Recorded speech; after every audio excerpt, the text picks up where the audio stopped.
My dear student, today's my topic is application of integral. हम लोगों ने integration सीख लिया है। अब हम लोग सीखेंगे कि इंटीग्रेशन का क्या एप्लीकेशन है। वैसे तो इंटीग्रेशन के बहुत से एप्लीकेशन हैं, लेकिन उनमें से एक एप्लीकेशन हम लोगों को सीखना है, एरिया अंडर द कर्व। हम लोग ऑलरेडी दो तरह के इंटीग्रेशन से परिचित है। एक है इनडेफिनिट इंटीग्रेशन और दूसरा है डेफिनिट इंटीग्रेशन। एक बार और हम लोग रिपीट कर लेते हैं कि दोनों में क्या अंतर है। Indefinite integration represent family of curves. Indefinite integration जहां फैमिली ऑफ कर्व्स को रिप्रेजेंट करता है, वहीं definite integration represents area under the curve. तो यही आज का हमारा टॉपिक है, एरिया अंडर द कर्व। यह इंटीग्रल का एक बहुत ही बेहतरीन एप्लीकेशन है। इस पर आपके जैक बोर्ड हो या सीबीएसई बोर्ड हो, इसमें 6 मार्क्स के क्वेश्चन हमेशा आते हैं। इसके लिए कुछ बेसिक नॉलेज ग्राफ का आपको पहले से होना चाहिए। क्लास 11th में आप already circle, parabola, ellipse, hyperbola के ग्राफ से फैमिलियर हैं और स्ट्रेट लाइन वगैरह के ग्राफ से ऑलरेडी आपने बहुत डिटेल में क्लास 11th में देखा है और क्लास 10th में भी छोटे छोटे सिंपल लाइंस के ग्राफ से आप ऑलरेडी फैमिलियर हैं। इन बेसिक नॉलेज का आपको आवश्यकता पड़ेगा और हम लोग इसमें केवल और केवल डिफरेंट इंटीग्रेशन को यूज में लाते हैं। डिफरेंट इंटीग्रेशन, जैसा कि पहले भी बताया गया, different integration represents area under the curve. Different integration क्या रिप्रेजेंट करता है? किसी कर्व और एक्स एक्सिस के बीच में जो एरिया कवर हो रहा है, उस एरिया को रिप्रेजेंट करता है डिफरेंट इंटीग्रेशन। और दो बाउंड्री होते हैं, एक बाउंड्री आपका लोअर लिमिट के द्वारा कवर होता है और दूसरा अपर लिमिट के द्वारा। तो चलिए स्टार्ट करते हैं हम लोग area under the curve. Application of integral. Application of different integral. Different integration का क्या एप्लीकेशन है? इसके अंतर्गत हम लोग पढ़ेंगे एरिया अंडर सिंपल कर्व। ये सिंपल कर्व लेंगे और उसके अंदर का एरिया कैसे निकलता है। कुछ इन बेसिक कंसेप्ट के आधार पर आप एक्सरसाइज 8.1 और एक्सरसाइज 8.2 दोनों को बना सकते हैं। दोनों ही बहुत महत्वपूर्ण एक्सरसाइज है। 6 मार्क्स के क्वेश्चन बोर्ड एग्जाम में इससे पूछे जाते हैं। आइए हम लोग स्टार्ट करते हैं। Area under the simple curve. सबसे पहले हम लोग एक सिंपल कर्व लेंगे। तो सिंपल कर्व दो तरह का सिचुएशन हो सकता है। ऑलरेडी हम लोग फैमिलियर है। ये एक्स एक्सिस है और ये आपका Y axis divides the whole Cartesian plane into 4 quadrants. 4 quadrants में डिवाइड करता है। A curve y equal to F x, Y को केवल और केवल x के टर्म में एक्सप्रेस किया गया है। मान लेते हैं वो कर्व इस तरह से एक्सप्रेस किया गया है। और आपका दो बाउंड्री है। एक है आपका लोअर लिमिट जिसको बोला जाता है x इक्वल टू ए, ये आपका x इक्वल टू ए, ये एक बाउंड्री है। और दूसरा है x इक्वल टू बी। तो अब आपका एरिया क्या होगा? Area under this curve y equal to F x curve और ये जो दो बाउंड्री है x equal to a and x equal to b and x axis के बीच का एरिया क्या होगा? इस एरिया को हम लोग निकालते हैं with the help of different integration. Different integration के मदद से हम लोग इस एरिया को निकालेंगे। निकालने के लिए बहुत ही सिंपल इसमें मेथड है, बहुत ज्यादा कुछ इसमें याद नहीं करना है। इसके लिए आप क्या करें, एक छोटा सा सेगमेंट ले dx थिकनेस का। dx थिकनेस का आप देखें यहाँ पर आपने एक dx थिकनेस का एक सेगमेंट लिया। चूंकि जनरल कर्व है y equal to F x, तो इस dx थिकनेस के कर्व का जो लंबाई होगा, हम लोग क्या मान के चलते हैं कि जो वेरिएबल y दिया है वही y इस dx थिकनेस का लेंथ है। तो ये जो हमारा छोटा सा स्मॉल सेगमेंट है, इस सेगमेंट का एरिया क्या हो जाएगा? तो ये लगभग रेक्टेंगल के समान है। तो रेक्टेंगल का एरिया होता है लेंथ इंटू ब्रेड्थ। तो हमें यही समझना है कि भाई इस स्मॉल सेगमेंट का एरिया क्या है? y into D x. अब ऐसे y इंटू डी एक्स, चूंकि इंटीग्रेशन क्या है, इंटीग्रेशन को एज ए समेशन भी समझा जाता है। ऐसे बहुत से सेगमेंट्स को यदि हम लोग मिला दे, सम कर दे, तो ये पूरा का पूरा एरिया हमारा निकल जाएगा। तो एरिया अंडर दिस कर्व को हम लोग इस तरह से समझ सकते हैं, y इंटू डी एक्स, ये एक सेगमेंट हुआ। ऐसे ऐसे सारे सेगमेंट को हमको सम करना है। सम का मतलब समेशन लेना है। ये समेशन का एस सिंबल है इंटीग्रेशन के लिए। कहां से स्टार्ट करना है? एक बाउंड्री है lower limit x equal to A, एक बाउंड्री है, और दूसरा है एक बाउंड्री हो गया x इक्वल टू ए, और आखिरी बाउंड्री है x equal to b, upper limit है x equal to B.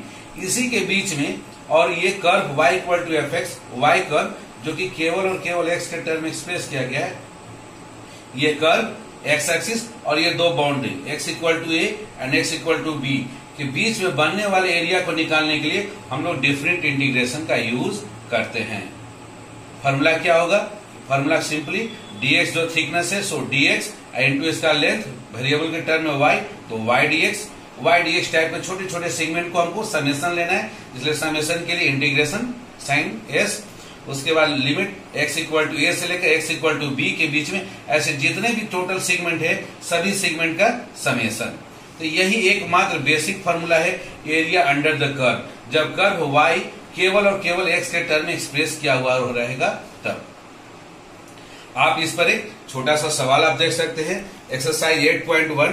Exercise 8.1 में आपका एक कर्व दिया हुआ है y square equal to 9x, y square equal to 9x, ये पाराबोला का ग्राफ है। इसे क्लास 11th में इसके बारे में डिटेल में आपको बताया गया है, या मेरे पाराबोला ग्राफ पर जो वीडियो बना हुआ है आप उस वीडियो को आप देख सकते हैं। y square equal to 9x, इससे y का वैल्यू निकालेंगे तो यह स्क्वायर उधर जाने से अंडर रूट हो जाएगा, तो 9 होता है 3 का स्क्वायर, सो 3 टाइम्स रूट अंडर x। ये पाराबोला का ग्राफ है। सबसे पहले हमको area under the shaded region पता लगाना है, उसके बाद ही हम लोग फॉर्मूला वगैरह का यूज करेंगे। तो सबसे पहले रफ स्केच करना है, इसमें एग्जैक्ट ग्राफ की जरूरत नहीं है। रफ स्केच के मतलब रफली मोटा मोटी आपको सारा कुछ दिखा देना है। ये एक्स एक्सिस हो गया, ये x dash axis, negative x axis, ये वाई एक्सिस, और ये आपका नीचे Y dash axis.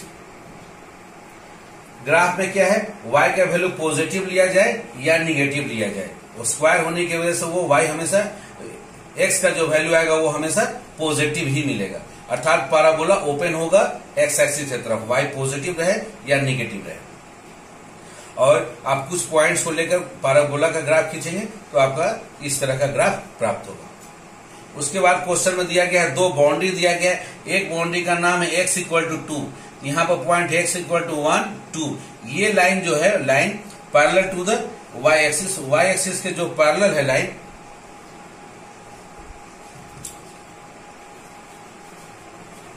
this one is your y dash and this one is your y, here origin where x axis and y axis intersect at origin।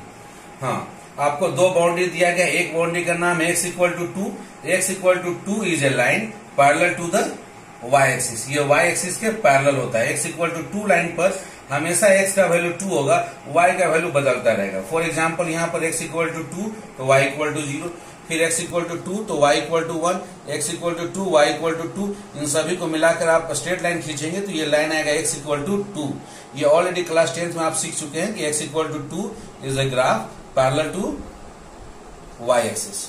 उसी प्रकार से दूसरा boundary है x equal to 4, again x equal to 4 is parallel to y axis. तो ये दो boundary हो गया, x equal to 2, x equal to 4 ये एक बाउंड्री।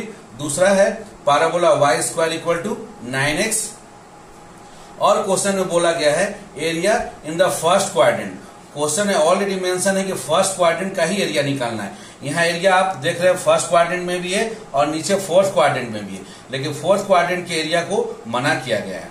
यदि मना नहीं किया जाता और केवल बोला जाता है कि area under the parabola y square equal to 9x and two boundary आपका x equal to 2 x equal to 4, उस समय हम लोग क्या करते हैं, ये जो एरिया निकाल रहे हैं उस एरिया को डबल कर देते हैं, क्योंकि जितना एरिया ऊपर में आ रहा है उतना ही एरिया नीचे में भी हो रहा है।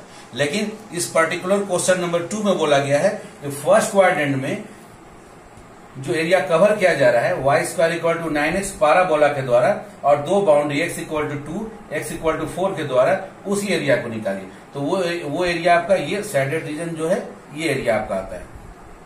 अब इस एरिया में निकालने के लिए एक स्मॉल सेगमेंट dx थिकनेस का लेते हैं, इसका लेंथ हम लोग y लेते हैं, इस y dx को, इसका एरिया हो गया इस स्मॉल सेगमेंट का y इंटू डी एक्स, इसको इंटीग्रेट करना है दो बाउंड्री के बीच में x इक्वल टू 2 से लेकर x इक्वल टू 4 तक, इसको इंटीग्रेट कर देंगे तो आपका रिक्वायर्ड एरिया निकल जाएगा।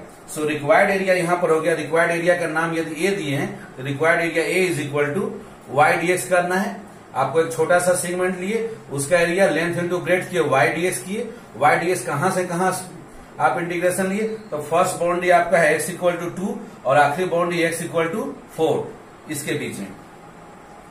और यही है, आप क्वेश्चन में ध्यान देंगे, यदि फर्स्ट क्वाड्रेंट मेंशन नहीं होता तो इसी तब आपका एरिया नीचे का एरिया भी कवर होता। और चूंकि एरिया सिमेट्रिसिटी से आप सिमेट्रिसिटी ऑफ ग्राफ से देख सकते हैं कि दोनों एरिया सेम है, तब इसी एरिया को आप 2 से मल्टीप्लाई करते हैं। लेकिन क्वेश्चन में ऑलरेडी मेंशन है कि फर्स्ट क्वाड्रेंट, इसलिए हम लोग यहाँ 2 से मल्टीप्लाई नहीं करेंगे, केवल हम लोग y dx फॉर्मूला इस्तेमाल करेंगे।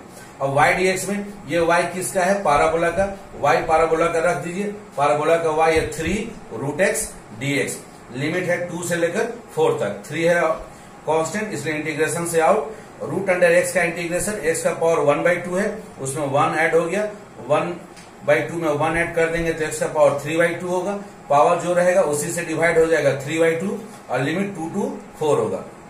अब ये 2/3 ऊपर चला जाएगा और 3 कैंसिल, तो ये हो गया 2 टाइम्स, अब x की जगह 4 रखेंगे, 4 रखने से 4 क्या है 2 का स्क्वायर है, तो 4 2 का स्क्वायर बनेगा, स्क्वायर और 2 कैंसिल हो जाएगा, तो अपर लिमिट हो जाएगा 2 का पावर 3 और 2 का पावर 3 होता है 2 इंटू 2 इंटू 2, 3 टाइम्स मल्टीप्लाई करेंगे 8 माइनस, अब लोअर लिमिट 2 रखेंगे, इसका मतलब 2 का पावर 3/2, 2 का पावर 3/2 का मतलब 2 का पावर 1 और प्लस 1/2, 2 का पावर 1 का मतलब 2 हो गया और 2 का इंटू 2 का पावर 1/2 का मतलब √2 हो गया, तो 8 माइनस 2√2, 2 से मल्टीप्लाई कर दिए तो 16 माइनस 4√2, और एरिया का चूंकि आपको यूनिट लिखना जरूरी है तो आप स्क्वायर यूनिट्स लिख देंगे। तो इस तरह से आप एरिया अंडर सिंपल कर्व आप इस तरह से बेसिक, बहुत ही सिंपल सा एक बेसिक फार्मूला के यूज करके बना सकते हो। एक दूसरा सिचुएशन भी आ सकता है कि ग्राफ आपका x का वैल्यू y के टर्म में दिया हुआ।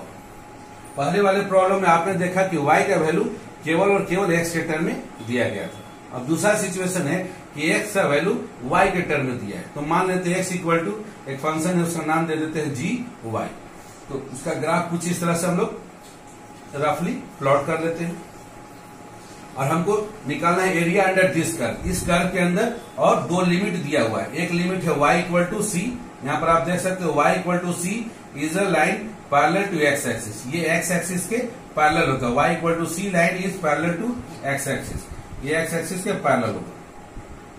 और दूसरा बाउंड्री है y equal to d, y equal to d is again parallel to x axis, ये भी x एक्सिस के पैरेलल है।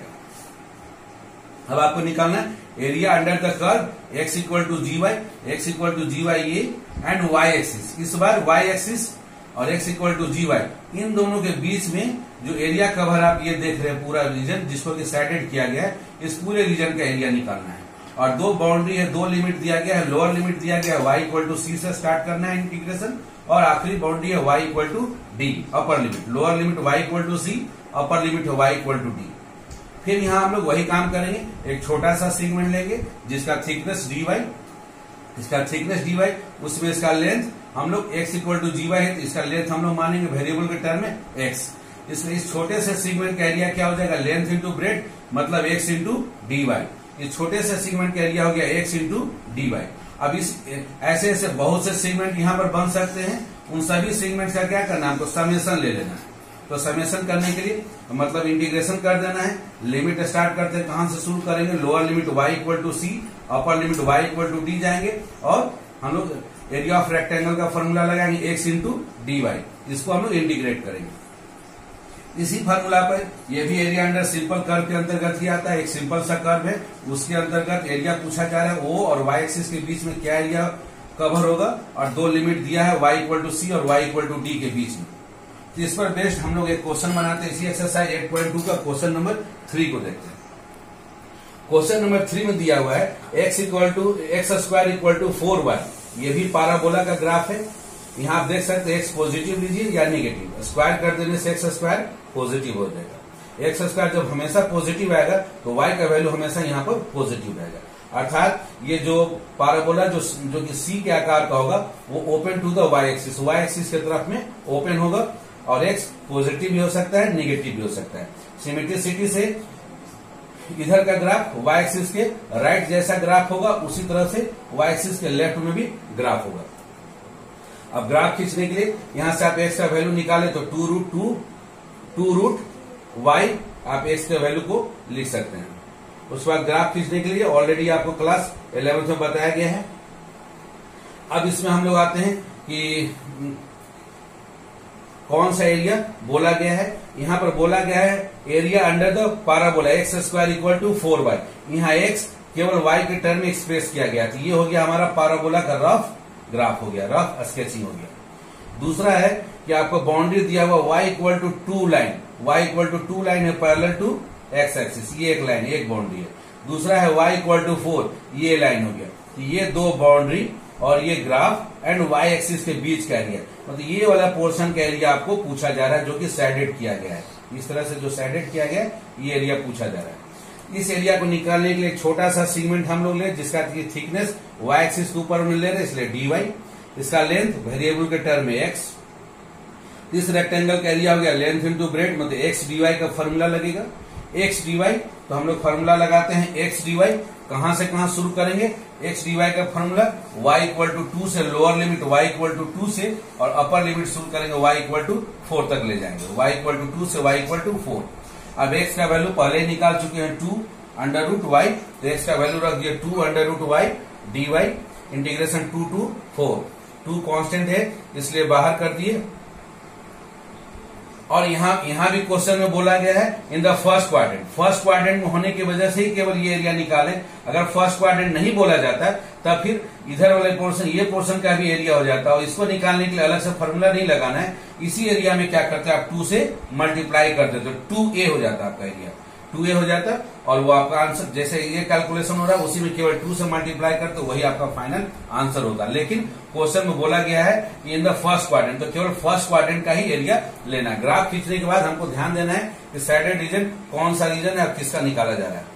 2 कांस्टेंट होने की वजह से यहाँ बाहर करते, y का पावर 1/2 का इंटीग्रेशन y का पावर 3/2 डिवाइडेड बाई सेम जो पावर है 3/2 से आप डिवाइड कर दें, लिमिट 2 टू 4। ये 2/3 ऊपर मल्टीप्लाई हो जाएगा, तो 2 टू जा 4/3 हो गया। ब्रैकेट के अंदर में 4 का पावर 3/2 माइनस 2 का पावर 3/2। 4 का पावर 3/2 का मतलब 4 को आप 2 का स्क्वायर लिख सकते हैं, 2 का पावर 2, 2 और 2 कैंसिल हो जाएगा, तो ये आ जाएगा 2 का पावर 3। 2 का पावर 3 का मतलब 2 को 3 बार मल्टीप्लाई किए तो 2 2 जा 4 2 जा 8, ये आ जाएगा 8। 8 में इस 4 से मल्टीप्लाई कर दीजिएगा तो 8 4 जा हो जाएगा 32 माइनस, अब 2 का पावर 3/2 का मतलब 2 का पावर 1 इंटू 2 का पावर 1/2। 2 का पावर 1 2 हो गया और 2 का पावर 1/2 √2 हो गया, तो ये वैल्यू हो गया 2√2। उस 2√2 में 4 मल्टीप्लाई हो गया तो 4 2 जा 8√2, और डिनोमिनेटर में ऑलरेडी डिवीजन है 3, तो डिवाइडेड बाय 3। और एरिया का चूंकि यूनिट आपको लिखना है इसलिए यूनिट लिख देंगे स्क्वायर यूनिट्स। तो आप देख सकते हैं कि कैसे area under the simple curve में कोई विशेष स्पेसिफिक फार्मूला नहीं है। अगर सिंपल सा, सबसे पहले इसमें ग्राफ को आपको खींच लेना है।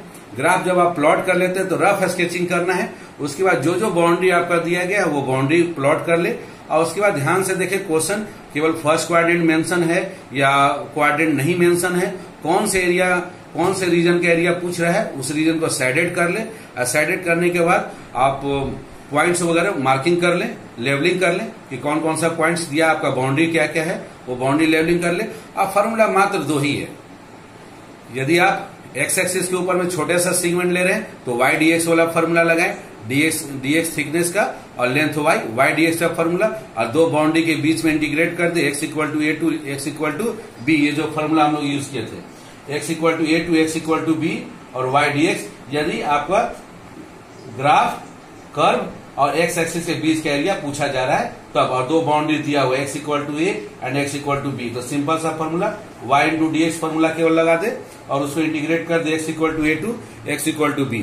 उसी प्रकार से दूसरा, यदि ग्राफ x केवल y के टर्म में है तो आप उसमें देख ले कि आपका बाउंड्री क्या दिया है, y equal to c to y equal to d, और इस बार जो सेगमेंट लेंगे स्मॉल सेगमेंट वो y एक्सिस के ऊपर में लेंगे, तो फॉर्मूला लगाएंगे x इंटू डी वाई का formula, x d y integrate कर दे कहां से, lower limit y equal to c to y equal to D.